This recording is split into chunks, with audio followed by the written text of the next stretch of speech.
Good morning, everybody. Welcome to another Funky Bunch at Sunday Brunch Podcast. Thank you all for joining me this morning on this kind of a dreary looking day outside, actually. It's a little bit cloudy. It's 60s. Looks like it's probably going to rain a little bit today. Nice and chilly. Good to go with your nice hot coffee, though. So yeah, let us hit up first with our plugs. Now we can then jump immediately into everything else. So, first we've got obviously Twitch right here. I stream daily as well as I record these. Well, I stream the podcasts at twitch.tv/DJ_funky_fresh. Everything I do goes up on YouTube as well, youtube.com/DJFunkyFreshGaming. And of course, these podcasts go on Spotify and SoundCloud. Just look up Funky Bunch at Sunday Brunch Podcast to get a nice long list of every single podcast we have done. Which, surprise, surprise, we've done a lot, actually. This is podcast number 29. 29 straight weeks of podcasts, guys. Can you believe it? Oh, we've done everything. Well, not everything. We've done things ranging from video games to psychology. We've done law. That's about it. But, yeah. So, today, after we did a couple more weeks of psychology stuff, we decided to jump back into the video games. We're going to be looking at the Kingdom Hearts series. For some of you, Kingdom Hearts is a familiar topic. For some people, Kingdom Hearts is an unfamiliar topic. And for some people, they're like, I've heard of it. And so we'll get into a little bit of a deeper dive of it. I'll probably be replaying the main games of the series. Not all of them, just the main ones. But anyway, so Kingdom Hearts is an ARPG, action role-playing game. Basically, you control the action, the flow of battle is real time, and you level up and gain stats. ARPGs. It's developed and published by Square Enix, who, we all love. We love Square. Seeing as Square is also Dragon Quest. It is a collaboration between Square and Disney, and is under the direction of Tetsuya Nomura, who's been a long-time Square Enix employee. So this crossover between Square Enix and Disney is based in a fictional universe. The series centers on the main character Sora and his journey and experiences through various Disney, Square Enix, and Pixar and his experiences with various Disney, Square Enix, and Pixar characters. The heroes clash against the primary antagonist, Xehanort. So, the series consists of 13 games that are available across a plethora of platforms, and future titles are also still planned. Most of the games have been positively received and commercially successful, despite criticism for its storyline, which is, what the fuck is going on? Even now, still, people have no idea what's going on with the story, with the series. And a lot of the side games are just either attempting to fill in plot holes, or they just create more plot holes. So it's kind of an issue, but at the same time, it's still a good story, it's still a good game. So it's one of those things that I can just kind of brush off a little bit. But, yeah. As of June 2019, the Kingdom Hearts series had shipped at more than 32 million copies worldwide. A wide variety of merch has been released with the games, including soundtracks, figurines, companion books, light novels, a collectible card game, a manga series, and an upcoming television show.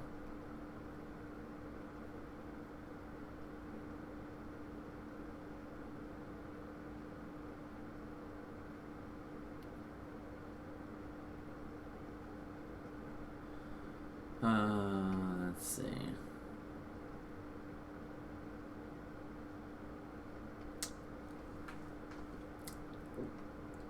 So, gameplay of the Kingdom Hearts series. I can't say for sure, like, everything I'm saying right here will be as it is. This is just for, like, the main series, not the spin-off series. So, keep that in mind. So, Kingdom Hearts games contains elements of action role-playing video games with hack-and-slash elements. Games are driven by a linear progression from one story event to the next, usually shown in the form of a cutscene, though there are numerous side quests available that provide bonus benefits to the characters. In most games, the player primarily controls the principal protagonist of the series, Sora. Sora is usually accompanied by Donald Duck and Goofy, who are AI non-playable characters that aid Sora in battle. In the first and third game, their behavior can be altered to suit different combat objectives. This game features real-time combat that incorporates physical, magical, and summoning attacks, though each game handles battles differently. The game also allows for items to be used on the field of battle to heal oneself or one's party members. You're also a primary mode of mode of transportation are Gummy Ships, as they're called. The gameplay for the Gummy Ships is more similar to a rail shooter, especially in the first game. Well, no, the first two games. It's more like a rail shooter. So basically, you're going from point A to point B on a set path, but you can move around on the screen yourself to shoot enemies. In the third game, it's more like just an open world. You can explore, go wherever you want. Instead of an overworld map where you click, I want to go here, you fly to that location. So. And of course, the games are influenced by their parent franchise, Final Fantasy, and carry its gameplay elements over into their own action-based hack-and-slash system. Like many traditional RPGs, Kingdom Hearts features an experience point system which determines character development. As enemies are defeated, players gain experience which culminates in a level up, where the characters can grow stronger and gain access to new abilities.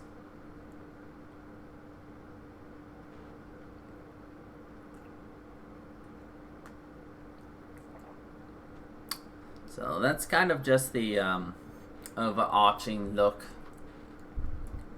at this game.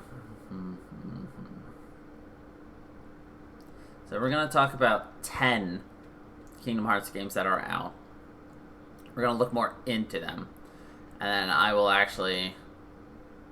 I'll give you a overview real quick. So so the main series is Kingdom Hearts, Kingdom Hearts 2, Kingdom Hearts 3. Ta-da! Big surprise. That's it. So if you only did those 3 games, you would be losing out on the 10 filler things. So in the order of games that actually make sense are, there's Kingdom Hearts, there's Kingdom Hearts Chain of Memories, Kingdom Hearts 2, Kingdom Hearts Coded, Kingdom Hearts 358 Half Days, there's Kingdom Hearts Birth by Sleep, Kingdom Hearts 3D Dreamtrap Distance, Kingdom Hearts Key, Kingdom Hearts 3, and then there's the side games of, there's a Kingdom Hearts game that was developed by VCast.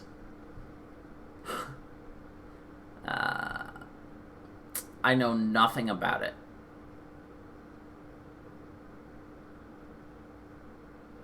Then there's Kingdom Hearts Mobile.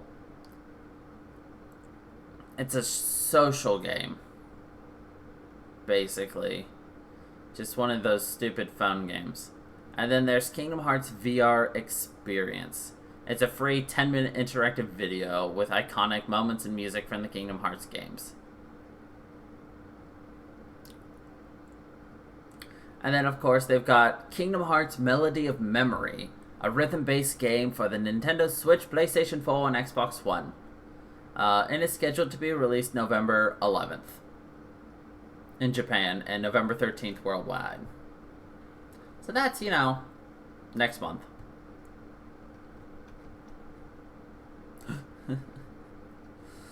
So, anyway, we're going to dive into 10 of these games. So, it is indeed. So, Kingdom Hearts 1. The first game in the series for PlayStation 2. Came out in 2002. It came out when I was 10 years old. Crazy. Let's see.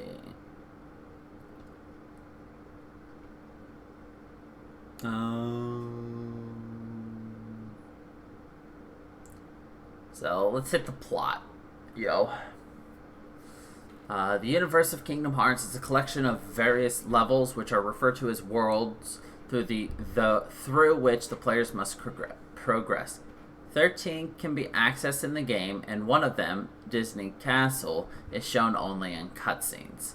Additional worlds are mentioned by various characters, but are inaccessible because they have been destroyed by the Heartless, which are the main enemies in the game.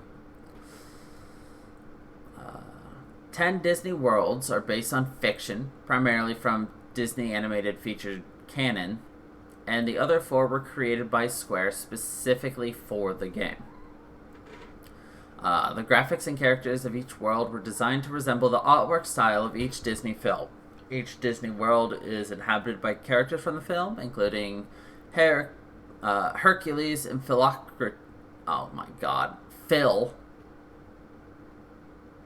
I don't even know Phil's full name.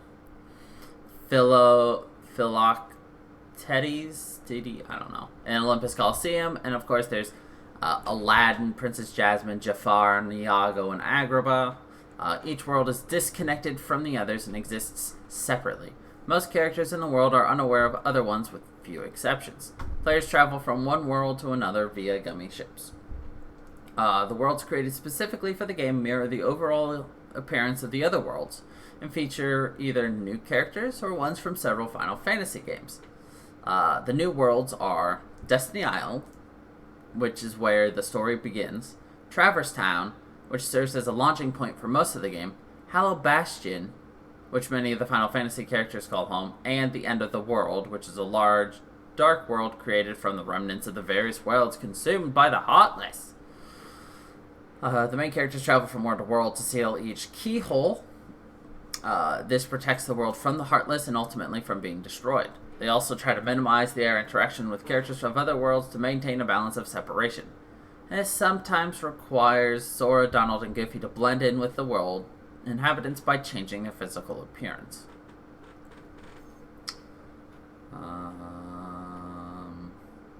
The collaboration between Disney and Square resulted in a mixture of familiar Disney and Square characters, as well as several new characters created and designed by Tetsuya Nomura. The primary protagonist, of course, is Sora, a 14-year-old boy chosen to wield the Keyblade, a weapon which is a cross between a key and a sword for battling the darkness. The game also features 2 friends from his homeworld, Riku and Kairi. For most of the game, Sora is joined by Donald and Goofy. Donald is a court wizard, and Goofy is the captain of the Royal Guard, who are sent from Disney Castle to find the Keyblade. The 3 join forces to search for King Mickey, Kairi, and Riku. The primary antagonist is Ansem, who seeks power and knowledge by using dark beings called the Heartless. The Heartless are hearts corrupted by darkness, and they serve as most of the enemy encounters in the game and come in a variety of shapes and sizes. Maleficent, from Sleeping Beauty, leads a group of Disney villains that seek to use the Heartless for their own gain. So, as a game meant to explore the fictional universes of various Disney films, over 100 Disney characters are featured in various capacities. While many serve as major characters in the story, others appear as cameo roles, such as the 101 Dalmatians, which are part of a side quest. 99 puppies are lost, and you have to find them all. Thankfully, they come in groups of 3.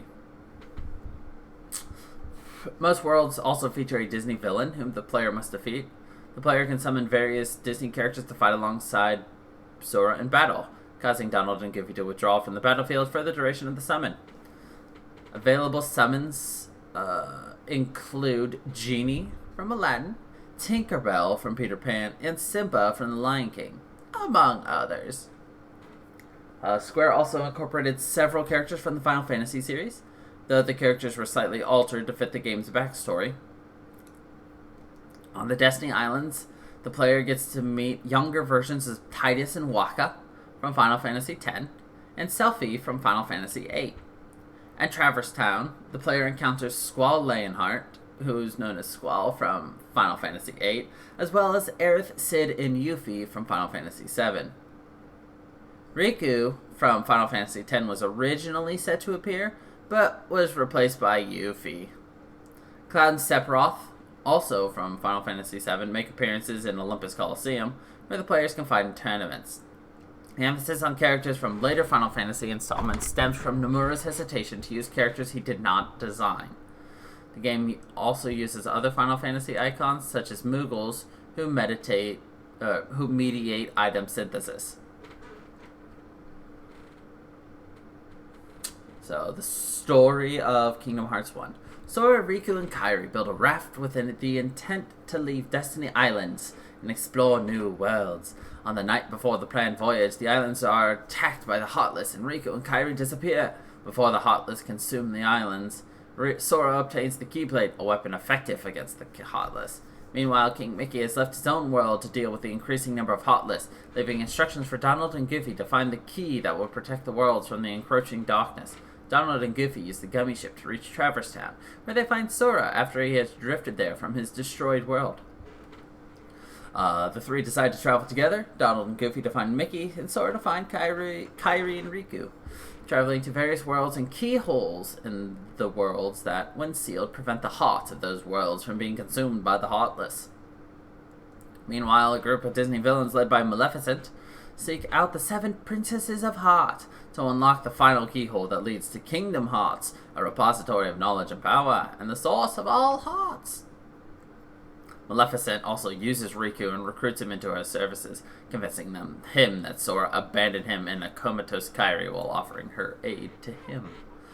Sora and his friends eventually arrive at Hollow Bastion, Maleficent's headquarters, where Riku takes the Keyblade from Sora, revealing himself to be its intended user, while Sora only received it in his absence.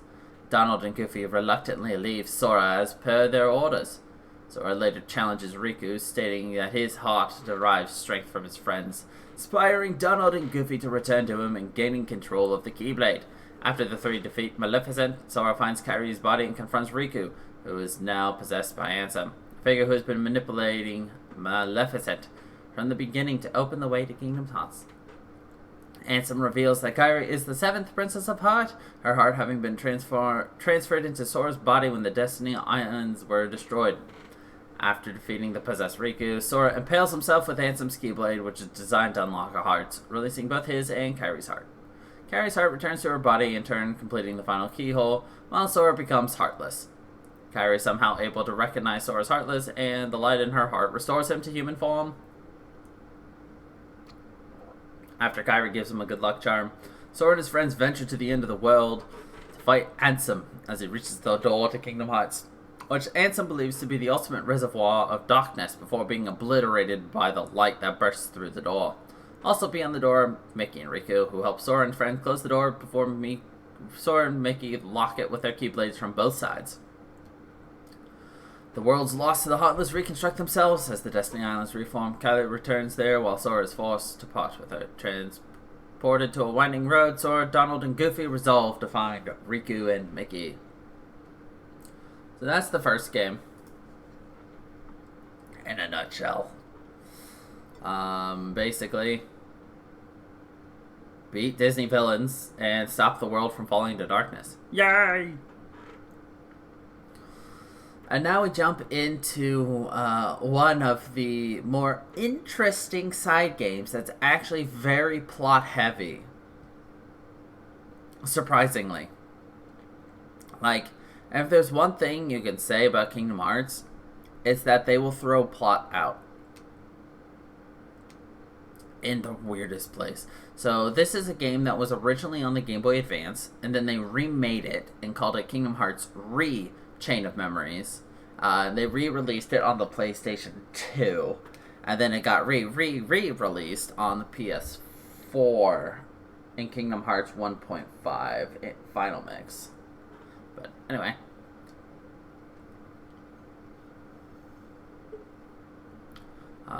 So this game serves as an intermediary between the two larger-scale PS2 games in the Kingdom Hearts series. It was one of the first GBA games to incorporate full motion video. So this is the second game in the Kingdom Hearts series. It is a direct sequel to Kingdom Hearts, and its ending is set about a year before Kingdom Hearts 2. The game follows Sora and friends as they explore the mysterious Castle Oblivion while battling the sinister Organization 13, a group of antagonists new to the series. The game introduces new characters and plotlines that further expand the Kingdom Hearts universe and set up the premise for Kingdom Hearts 2. This game features a card-based battle system, which is completely different from the real-time combat system. Though not as successful as the other Kingdom Hearts games, it received positive reviews and sold well, with particular praise for the story, graphics, and full motion videos. Let's see. When did this come out? 2004. December of 2004. So let's go over the gameplay for this game, because it is significantly different than the hack and slash ARPG. So, Chain of Memories is a combination between a role-playing video game and a collectible card game. The main role-playing aspect is an experience system that is used to increase the player's maximum health, or card points, or to learn a new skill. The cards are utilized in the progression of the story as well as in combat. The game features a field map and a battle screen. The field map is an isometric area where the player can traverse between rooms. Enemies inhabit the field map and track the player to engage in combat, which can be initiated through contact between the player and the enemy. Once combat has been engaged, the game switches to a battle screen which utilizes a card-based battle system. A unique aspect to this game is room synthesis. So to advance through the game, the player must utilize map cards that you obtain after winning battles to synthesize the rooms. So the properties of each room, including quality of items and strength of enemies, are determined by the map card that the player chooses. Each card has a specific effect. Red cards affect the number and type of enemies. Green cards affect the power of the player's deck, and blue cards affect the properties of the room itself, such as allowing treasure chests or a save point to appear. So basically, you have to approach a door and then whack it with your keyblade. When you hit it, it opens up and gives you a parameter. For instance, boss doors require you to obtain a key card, as well as reach a number. So the cards you hold on your hand go from 0 to 9. And of course, then there's like a Joker card. Joker card's wild. You can do anything you want with it. But if you've got a door that says 5 on it, then that means you have to play a 5, a card with the number 5 on it. If the door has a red outline around it, you have to play a red card. Blue outline has to be blue, green outline has to be green. If it says 3 and an up arrow, then you can play 3, 4, 5, 6, 7, 8, 9. If it says 3 and down, you have to play 0, 1, 2, or 3. If the door says 50, you have to keep throwing cards at it until you've reached 50 or above. So that's how the map cards work. A lot of the time you use those map cards to be like, oh, I need to fight some enemies. So you throw out a red card called Teeming Darkness, which gives you double the amount of enemies on the screen. Good for experience. Or, you're just like, I need to buy some more card packs. So you throw the blue card, Moogle's Forest, and then you can buy card packs from the friendly Moogles. So, combat. Combat uses a card-based battle system executed in real time. The player can jump and maneuver around the battle screen as they would on the field map, but all physical attack, magic, items, and summonings are activated by playing cards. Cards are ranked from 0 to 9 and are used to make attack combos or breaking enemy cards. With the exception of the 0-ranked cards, which are more expensive in terms of CP compared to other cards of the same type and have other ranks, more CP are required to play place higher ranked cards in the player's deck. Card points increase through level up limit the number of cards the players can use in a deck. Cards with rank 0 can break any opposing card or combo if placed after the opposing card or combo, but they can all be broken by any card or combo as well. So basically, if you play so here's what happens. You play a 3 card, and it's just, it's an attack. So you start to swing your Keyblade. If you hit, you've successfully finished the thing. However, if you play a 3 card, and you're about to hit the enemy, and then they play a 4, they have broken your attack, and so you get staggered for like a second. So a lot of it is being mindful of your deck as well as the opponent's deck, and working hard to break the cards appropriately without leaving yourself open to vulnerability. It's a lot of planning and thinking ahead, especially with Sora. So yeah, breaking an opposing card will cancel that attack and stun the loser of the card break for a short time. Special enemy cards can be obtained by defeating enemies and bosses, and are used to give the player a temporary ability, ranging from enhanced offensive and defensive capabilities to modifying the attributes of certain cards. Combining cards into sets of 3 create a combo attack that are usually more difficult to break because the rank of the combo would be the sum of the ranks of the 3 cards in the combo. Certain card combinations will create a sleight, a special combination that will create a powerful physical attack, magical spell, or summon attack. When the player runs out of cards, you must reload your deck. Additionally, using card combinations will cause the first card in the combo to become unusable until the end of combat. So basically, if you've used up all the cards in your deck, you then have to stand still and recharge your deck. A good plan is if your opponent is recharging their deck, you recharge yours as well. But if you've still got more cards to go, what you do is you recharge it up to about 99%, and then you go back to attacking. That way, when you need it, you can just quickly one-tap it and get everything back. And then the thing about the slights, where you lose the first card, that's something you need to be very mindful of. When I first started playing the game, I was not very mindful of it. And I'd use sets like crazy, and then all of a sudden, I've got 4 cards left in my deck before I have to stand there and keep refreshing, because when it comes to refreshing your deck, the first time you do it in a battle, it's a 1 refresh. So you go through 1 full recharge.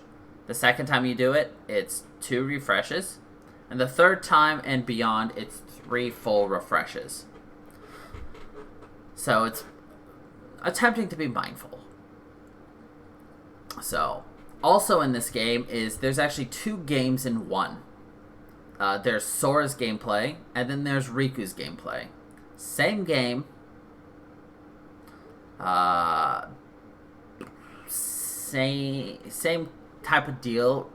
Sora's going through chasing after the organization who claim that they have Kairi. Riku is chasing after Sora because he realized Sora's in danger. And all of it culminates into what happens in Kingdom Hearts 2. But, so Sora and Riku's story differs gameplay-wise in several ways. In Sora's story, Sora obtains cards by defeating enemies or through Moogle shops. In some cases, Sora must earn specific card first through a plot event before it becomes available. Sora can create and store 3 different decks in the pause menu.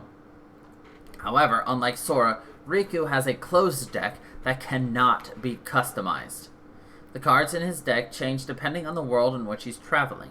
Riku is limited mainly to physical attacks, enemy cards, and Mickey Mouse ally cards. He can activate Dark Mode and unlock his slide attacks if he accumulates enough Dark Points.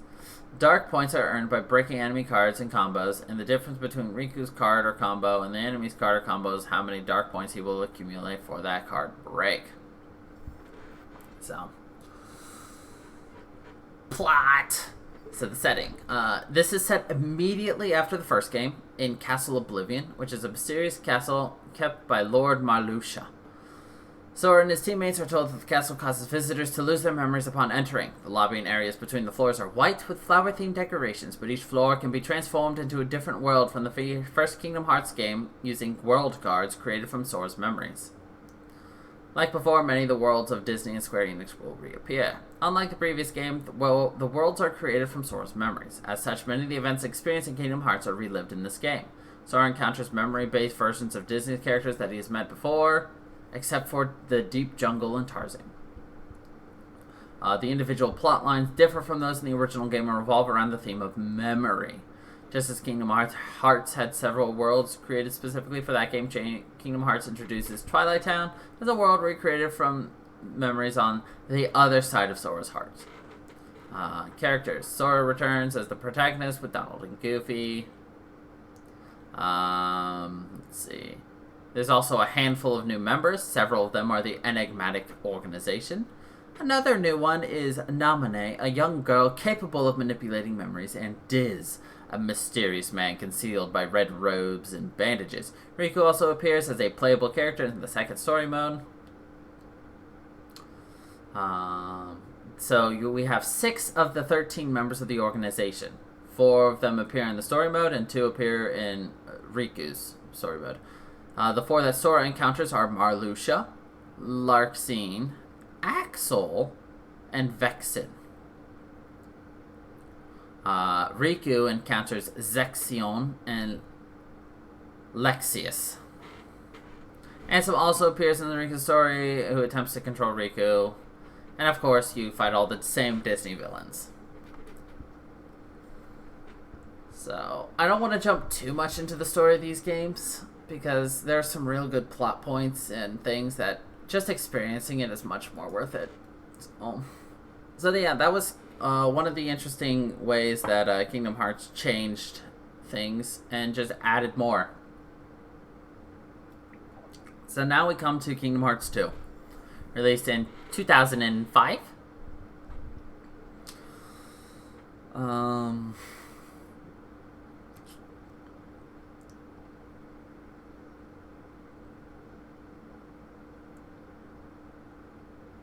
Let's see. So, gameplay in this game. So, in response to criticism, the Gummy Ship feature of the first game was reimagined to be more enjoyable. Although retaining its basic purpose of travel, the system was considerably redone to resemble a combination of a rail shooter and Disney theme park ride. In the world map, the player must now control the Gummy Ship from a top-down view and fly to the world the player wishes to enter. Worlds are no longer open from the beginning. The player must unlock routes to them by entering a new level, controlling the ship from the third-person point of view, battling enemy ships. After the route is open, travel to the world is unimpeded unless it is blocked again due to plot. Unless it's plot. Another feature added to this is the drive gauge. The drive gauge has 2 functions. It is to either transform Sora into a drive form or to summon a special character. While in drive form, Sora bonds with party members to become more powerful and acquire different ability. And all but 2 forms allow the use of 2 Keyblades. So when a drive is executed, Sora's combat stats are heightened. Drive forms also give Sora new abilities that can be used in normal form, called growth abilities. Sora's first 2 drive forms only combine power with 1 party member. Later obtained drive forms require him to bond with both party members. When allies are used in a drive, they are temporarily removed from battle for the duration of the drive form. Unlike HP and MP, this drive gauge is not refilled at save points. So that's something you gain just by battling. So let's see. Kingdom Hearts 2 begins 1 year after the events of Chain of Memories. The setting is a collection of various levels referred to as worlds that the player progresses through. As in the first game, the player can travel to various Disney-based locales, along with original worlds specifically created for the series. While Disney-based worlds were primarily derived from the Disney animated features canon in the first game, Kingdom Hearts 2 introduces worlds that are based on live-action franchises, like Pirates of the Caribbean as well. Each world varies in appearance and setting depending on the film. Some worlds in the previous game reappeared, but with new extended areas. So, for instance, there are also new worlds that are introduced, like the Land of the Dragons, based on Mulan, Beast's Castle, based on Beauty and the Beast, Timeless River, based on Steamboat Willie, Port Royale from Pirates of the Caribbean, and the Pride Lands from Lion King, and Space Paranoids from Tron. Twilight Town, an original world first seen in Chain of Memories, has a greater role as the introductory world.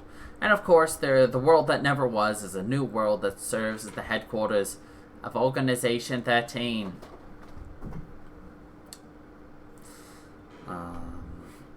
So, the three protagonists of the game are still Sora, the 15-year-old boy, Donald Duck, and Goofy. They're still looking for Mickey Mouse and accompanying Sora. The other characters are Riku, Kairi, Roxas, who's a boy who can wield the Keyblade, Naminé, and Diz.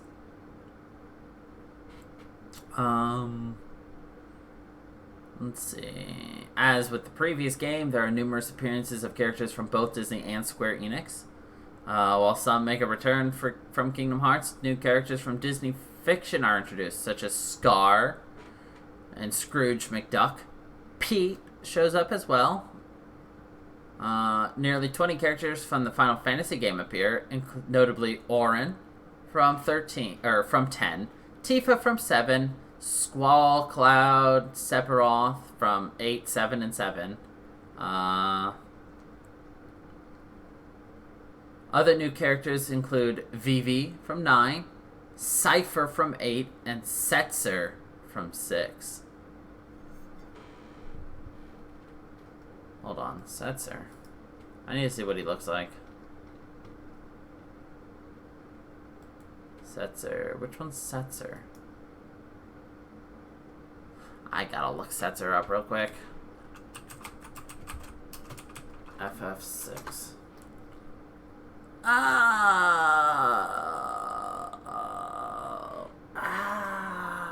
Got you. Okay, anyway. The various worlds that Sora explores... Actually, there's another set that, until I played 10-2, I didn't know. But Riku, Yuna, and...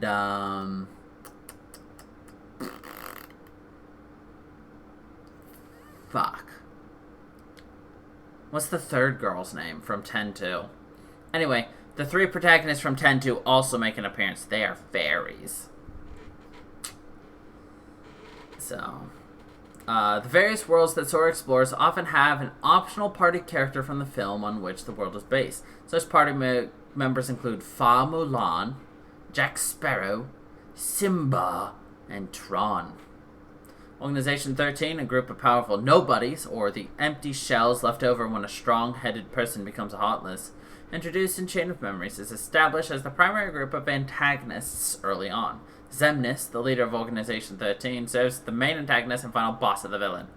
Villains unique to the worlds are still prevalent and are often presented as challenges that Sora's group must overcome.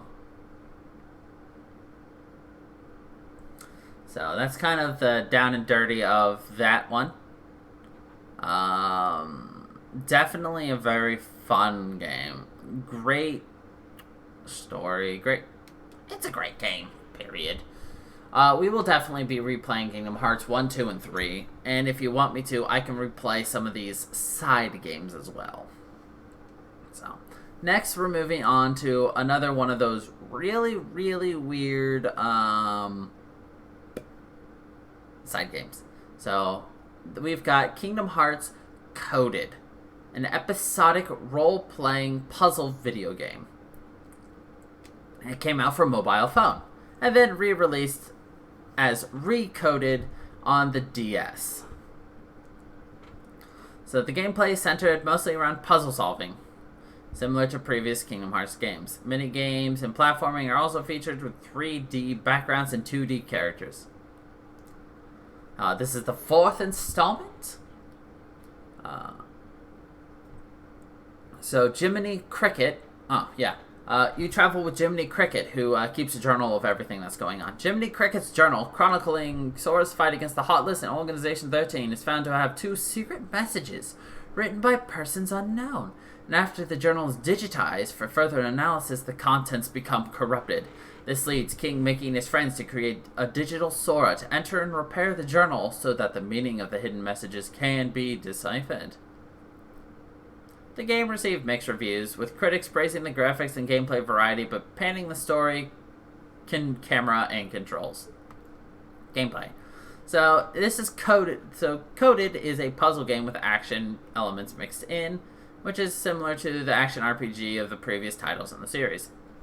It also features a similar interface with fight, item, and magic in the command window. There are also mini games and platforming elements. The game features a mix of different graphic styles with 3D backgrounds. The initial trailer showcased the main character Sora in dungeons with floating red and black boxes. Battles feature a debugging mode to remove the blocks in order to progress towards enemies.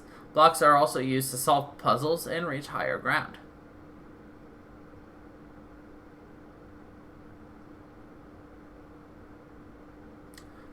They also had an added system to incorporate multiplayer experiences called Tag Mode. So basically, you just get ghost players in it. So this game is set after Kingdom Hearts 2 and follows the story of Jiminy Cricket, Mickey Mouse, Donald Duck, and Goofy in Disney Castle. In the game, players progress through a series of levels, which are virtual representations of the worlds contained within the digitized versions of Jiminy's journal from the first Kingdom Hearts game, and are arranged according to the order in which Sora visited the worlds originally in Kingdom Hearts. These virtual worlds are based on various locales from blah blah blah. So this includes Destiny Islands, Traverse Town, Wonderland, Olympias Coliseum, Agrabah, and Hollow Bastion.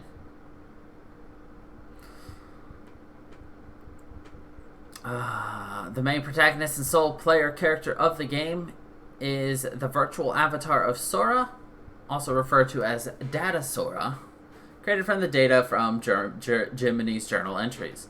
Because the game's setting is based on the first game, Data Sora resembles the original Sora in his attire from the first game. 3 other original Kingdom Hearts characters, Riku, Naminé, and Roxas, similarly appear as virtual avatars of themselves. Like previous titles, Coded features numerous characters. There's King Mickey, Pluto, Jiminy Cricket, Donald Duck, Goofy. The main antagonists of the game are software bugs, which take the form of red and black blocks and Heartless. So, basically, yeah. This is just,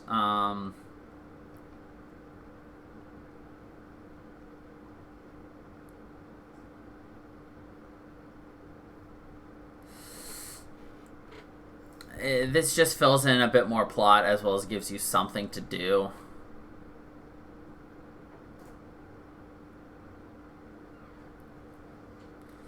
And it kind of, it was one of those, gives you a little bit of a teaser as, we're waiting for years and years and years. Because remember, Kingdom Hearts 2 came out in 2005. It took until 2019 to get Kingdom Hearts 3. So, next up we got Kingdom Hearts 358 Half Days. This is a DS game. Came out in 2009. And this story is told from the perspective of Roxas, following his daily life within Organization 13 and his relationship with fellow organization member Axel. It also introduces a 4th member, who is Shion, who becomes friends with Axel and Roxas.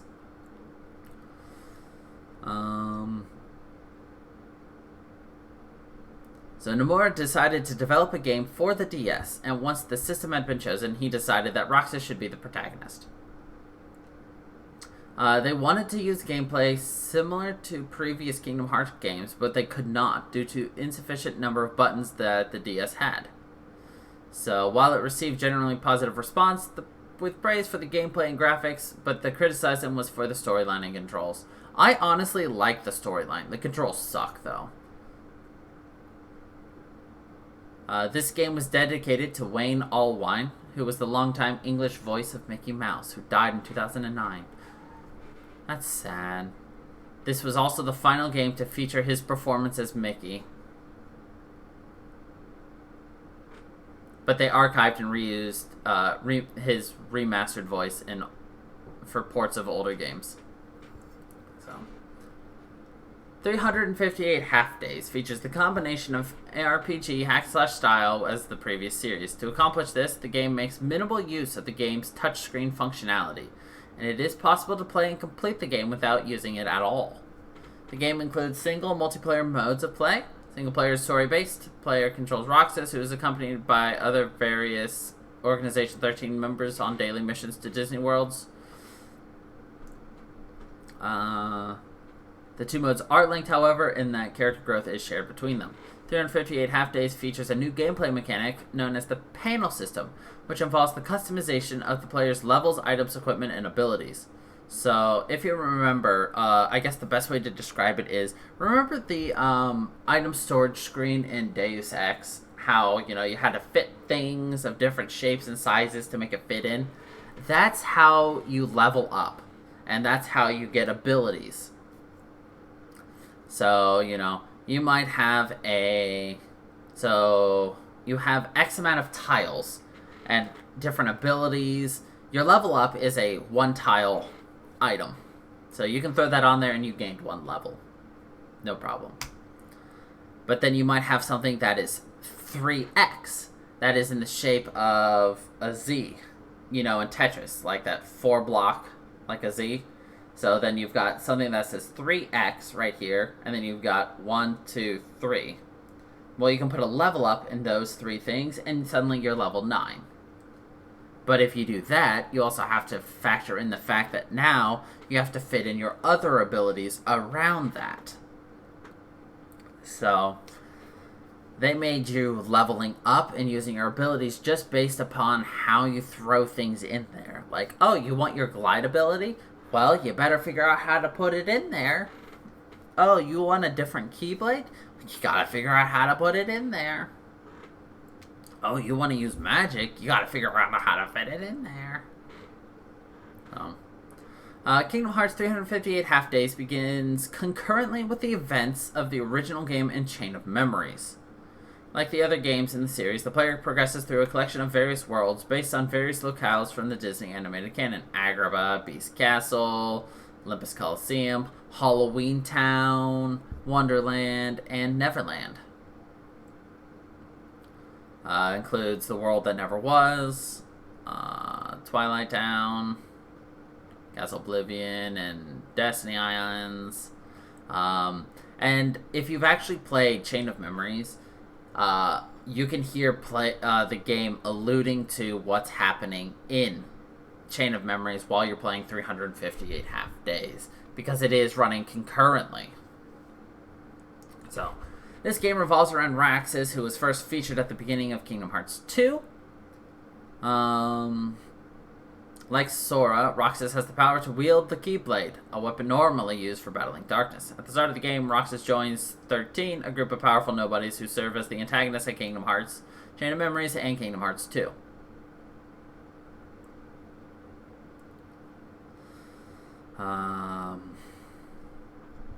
Basically, I don't want to go into things because there are a lot of spoilers that I don't want to release yet, so that's 358 Half Days. Next is Birth by Sleep, which came out on the PSP originally in 2010, which I actually have this on the PSP, but it was also re-released in a final mix package, so I also have it on the PS4. This game utilizes an overhauled battle system, different from the previous games with new elements. It is a prequel to the original Kingdom Hearts, taking place 10 years before the events of Kingdom Hearts. The game centers on the journeys of Terra, Aqua, and Ventus, characters briefly featured in Kingdom Hearts 2, and their quest to locate the missing Master Xehanort and protect the worlds from creatures known as the Unversed. The player has access to the 3 characters' different scenarios when playing.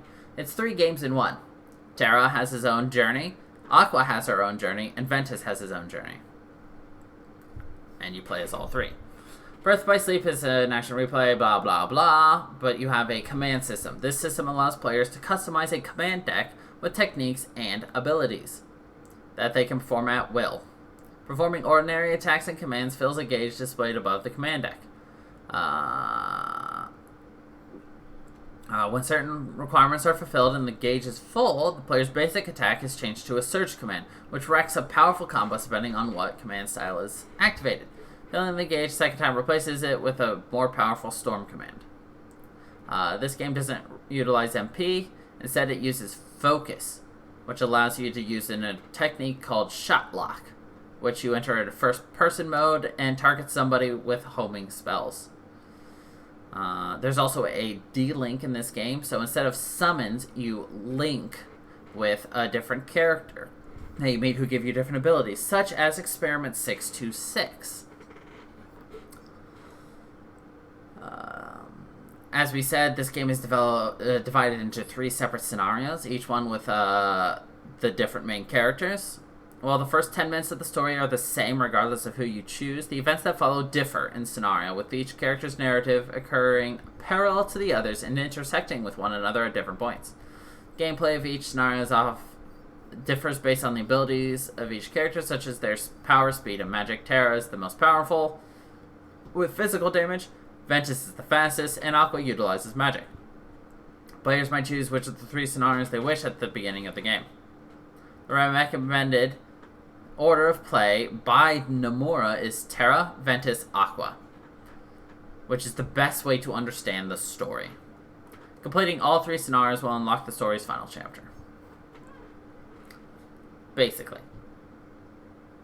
So, in this you feature various worlds such as the Dwarf Worlds from Snow White, the Enchanted Domain from Sleeping Beauty, Castle of Dreams from Cinderella, Olympus Coliseum, Deep Space, Neverland, and Mysterious Tower from Fantasia. This also has a couple of new worlds, such as the Land of Departure and the Radiant Garden, Disney Town, in Destiny Islands, and Castle Oblivion, as well as 100 Acre Wood. Which, actually, you go to the 100 Acre Wood in Kingdom Hearts 1 and 2 as well. So, yeah. Let's see. What other people show up here in this game? There's Master Xehanort, Vanitas, Sora, Riku, Kairi show up, but they're a minor character. Various 13 show up.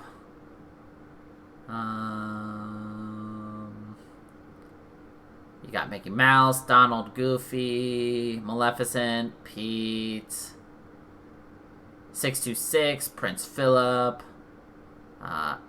Zack Fair from Final Fantasy VII, and Moogles.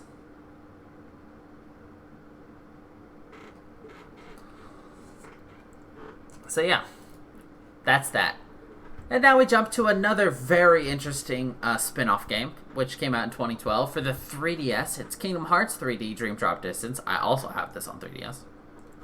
This was the first time I ever beat a Kingdom Hearts Super Boss, and the only time I've ever beat a Kingdom Hearts Super Boss.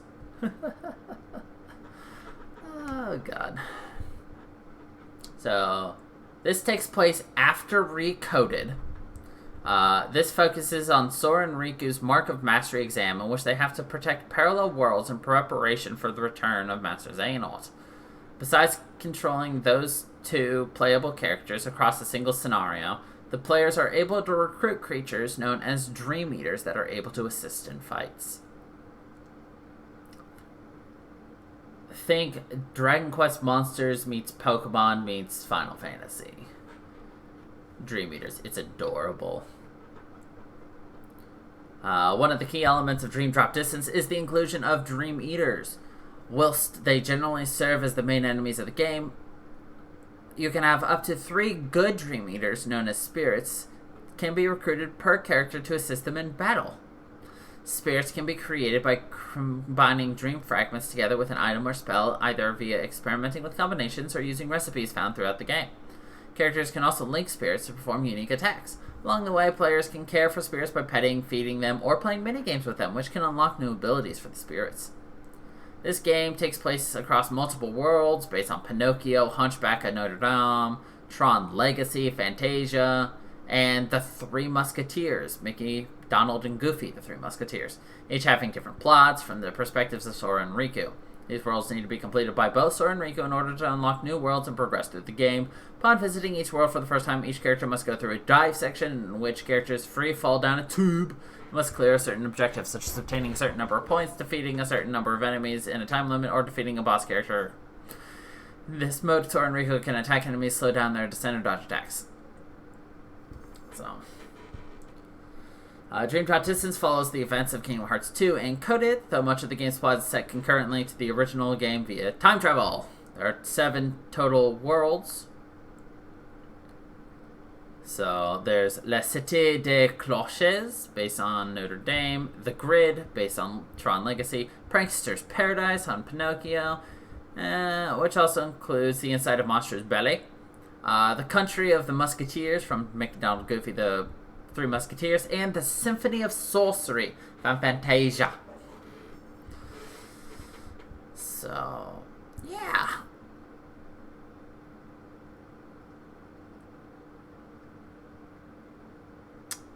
It's an interesting game. Gosh, just talking about all this makes me want to replay all of them, but that's several months worth of gameplay. Not that we care. We love Kingdom Hearts here. Next up is Kingdom Hearts Key. This is a role-playing browser game. Came out in 2016. It was rebranded as Kingdom Hearts Union Cross, and then rebranded again in June this year as Union Cross Dark Road, with the release of the standalone game Kingdom Hearts Dark Road, the 13th installment in the game. I don't actually know what Dark Road is, whatever. Anyway, Kingdom Hearts Key is a prequel to the Kingdom Hearts series as a whole, taking place centuries before. It takes place before the Keyblade War, which establishes the organization of the Kingdom Hearts universe as of the regional game. Player assumes the role of a Keyblade wielder who joins one of 5 factions led by Keyblade Masters fighting for control of the limited light existing in the world. Unchained Key, Union Key acts as a sequel story arc. Kingdom Hearts Dark Road explores the origins of the antagonist Xehanort and his eventual turn to darkness. That's about it. A companion film, Kingdom Hearts Key back cover, was released as part of the Kingdom Hearts 2.8 Final Chapter Prologue. So, that 2.8 Final Chapter Prologue,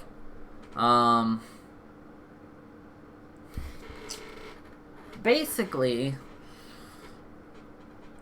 this is considered 2.8. It's a high-def remaster of 3D Dreamtrap Distance, as well as it has Kingdom Hearts Key back cover, which is that film I was talking about, which tells you what Kingdom Hearts Key is about. And it has a new game called Kingdom Hearts Point 2 Birth by Sleep, a Fragmentary Passage, which was the first look at Kingdom Hearts 3 graphics and gameplay style. When I first played it, I was floored by how beautiful the game looked. Like, it's pretty. But yeah, that's basically what that is. And of course, we've got Kingdom Hearts 3, which released January 25th, 2019. Or, sorry, January 29th, 2019, worldwide. We were playing that bad boy for a while. It was beautiful. So basically, this is the culmination of all those previous 12 games into that one for those final fights, those final, just everything. They actually released DLC for it January of this year called Kingdom Hearts 3 Remind, which I just haven't gotten around to buying it and playing it. There's, I think, another one coming out for it, so basically that's just kind of how it is. Let's see, I don't want to hit it too much because some people still haven't seen it or played it, and it's not that old, but I can tell you, let's see, some of the worlds you go here. There's the Kingdom of Corona, based on Tangled. There's Arendelle, based on Frozen. San Francisco, based on Big Hero 6. Then, of course, there's the Toy Box, which is based on Toy Story, and Monstropolis, based on Monsters, Inc. There's also a Limbo for Dying Hearts called The Final World, and Scala ad Caelum, a Seat of Power for past Keyblade wielders.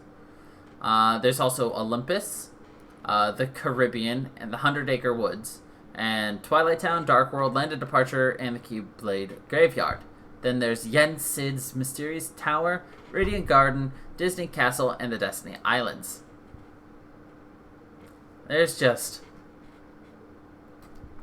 a ton of things that dropped down that just came about just within this. So I love this series, and I really want to play it again. So we probably will. I know that was a quick down and dirty of the series. Like, just diving into one of those games would have probably been sufficient for this 1 hour podcast. And if we want, I can start diving into the actual plot and gameplay of each individual game if we really want. But, you know, that's huge spoilers, so I did this as spoiler-free as possible. And, yeah.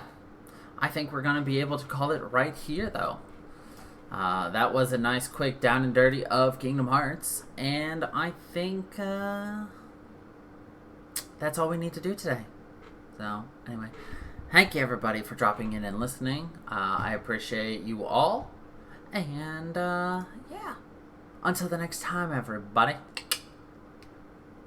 Stay funky, people.